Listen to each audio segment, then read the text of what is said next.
That was quick. Okay, good morning, ladies and gentlemen. Distinguished guests, fellow members of the rail community, today we gather here to mark a truly momentous occasion, the 50th anniversary of the Permanent Way Institution in New South Wales.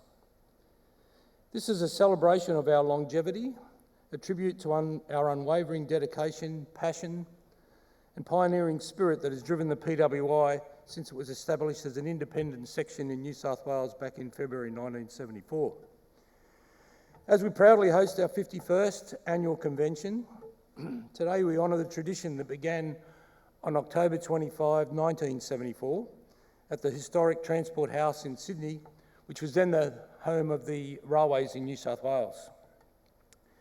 Our journey hasn't been without challenges, but today, as we reflect on 5 decades of excellence, we recognise these moments have only made us stronger.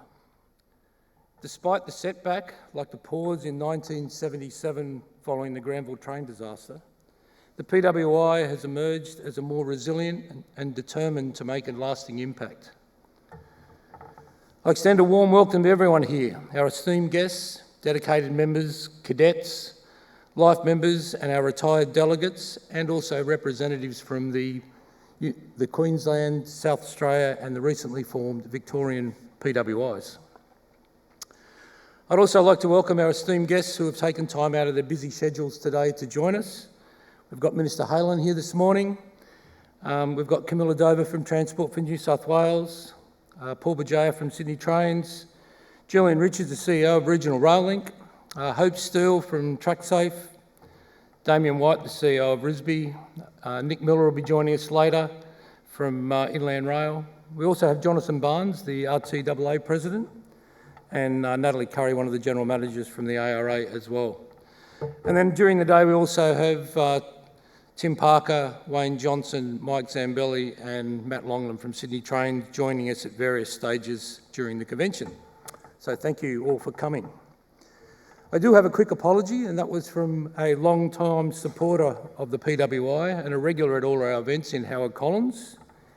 He is unfortunately on duty at Lord Howe Island, having a lot of fun from what I heard.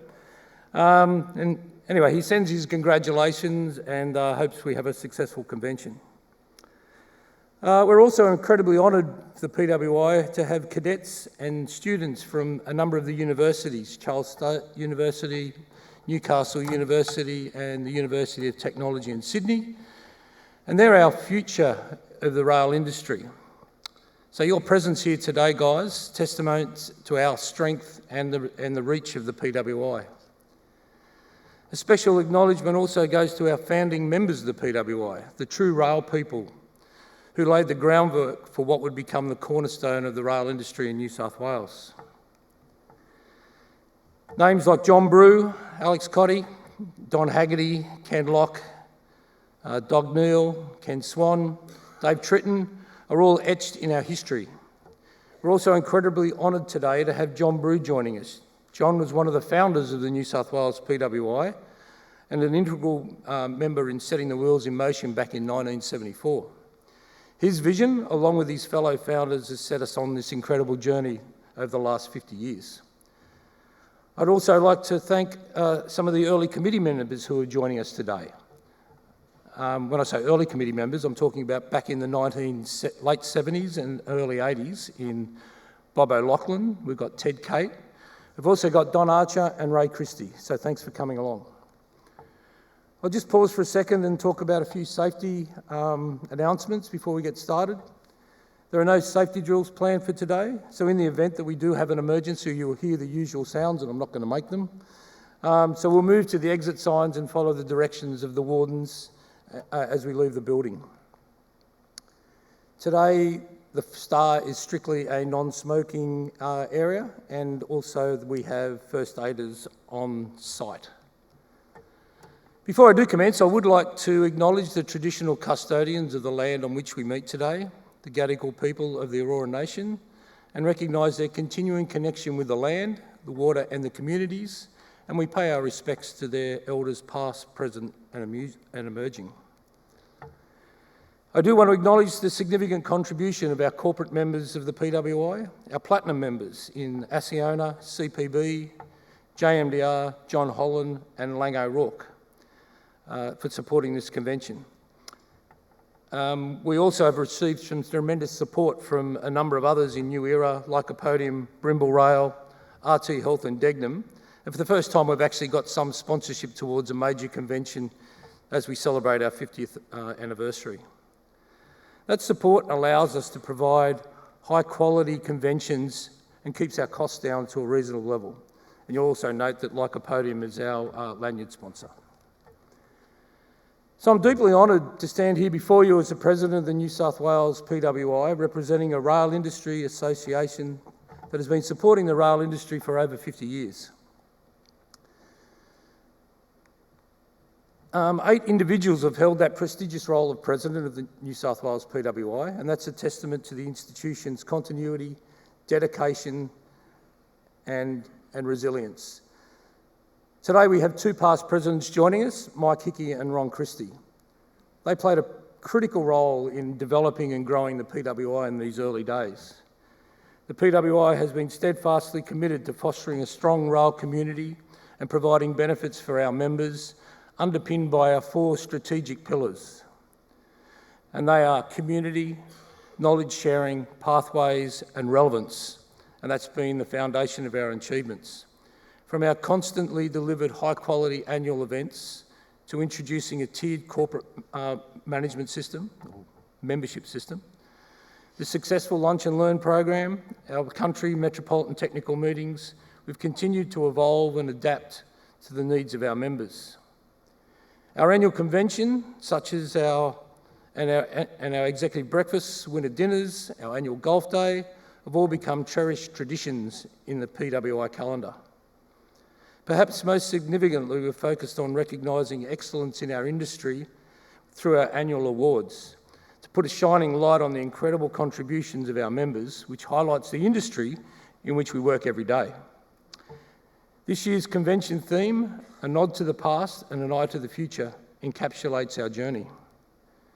Today we'll embark on day 1 of the conference, and this will be a reflection of the past, the rich history of the rail industry and the remarkable people who have made it great, and how the PWI has provided a legacy for its members. This evening, our gala dinner, where we've got nearly 400 people coming, will represent a real true milestone for the PWI and allowing us to celebrate our 50th anniversary with all the people that have made the PWI the success it has today. Tomorrow will be exciting as we look into the future that promises exciting developments in metro rails, high-speed rail and the opportunity to grow and innovate as we start that journey to a more cohesive and collaborative PWI that sees all the major states across the country working together for the benefits of our collective membership in our industry. Fittingly, we are grateful to have Caroline Walsh, the Chair and Commissioner of the National Transport Commission, as our keynote speaker tomorrow. We'll wrap up this incredible convention with a traditional networking event which ensures the bonds forged here today are only strengthening our rail community. One of the proudest achievements I think we've made of the PWI is our cadet program, and more recently we've set up a new partnership with the ARTC as our regional platinum partner, with the aims to develop an integrated cadet and mentoring program in regional areas. We're also working with UGL RailLink to support a program for the country rail network. This program represents our commitment to attracting a diverse group of people to the rail sector, ensuring that people's knowledge, expertise and experiences are passed on to our next generation. Additionally, reintroducing our fellowship grade of membership to recognise those with exceptional professional standings that enhances their networks and contribution to the PWI. These programs will work together to allow us to leverage off the extensive knowledge and experience of our fellows, the systems and opportunities provided by our corporate members to help support the professional development and skills for our next generation. Our journey would not be possible without the significant support of the government railways and now particularly Sydney Trains. Their unwavering support over the years has been instrumental in the PWI's success and we're grateful for their continued contribution. This support from the highest levels has allowed us to strongly emphasise railway infrastructure engineering and ensuring that we remain a not-for-profit organisation run by volunteers who exist solely to serve our members. Looking back, we recognise the extraordinary efforts of the past and present members, leaders and partners that have made the PWI the respectful institution it is today. The 50 years of annual conventions, the tiered membership, our regular technical presentations and the new initiatives stand as a testament of what can be achieved when passionate individuals come together for a shared purpose. As I open this 51st annual convention, I extend my heartfelt thanks to the organising subcommittee, led by Steve Namoski, for their tireless efforts in bringing this convention to its life. I also wish to acknowledge the individuals that make up the corporates memberships who support us and continue to be the bedrock of our success. Their continuous allows us to support all sorts of events, including fostering a community within the rail sector. The following 50 years represents an exciting opportunity as we work towards establishing a national PWI body in Australia, collaborating with organisations such as the Australasian Railways Association, Government Railways, the Rail Track Association and the broader rail industry. We'll continue to uphold our commitment to deliver high-quality events, knowledge-sharing opportunities and pathways for growth as we foster a sense of community and being.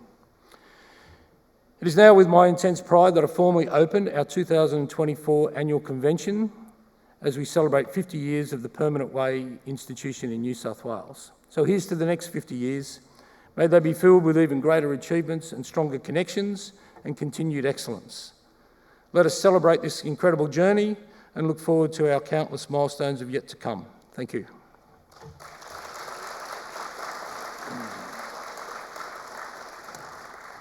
Thanks very much.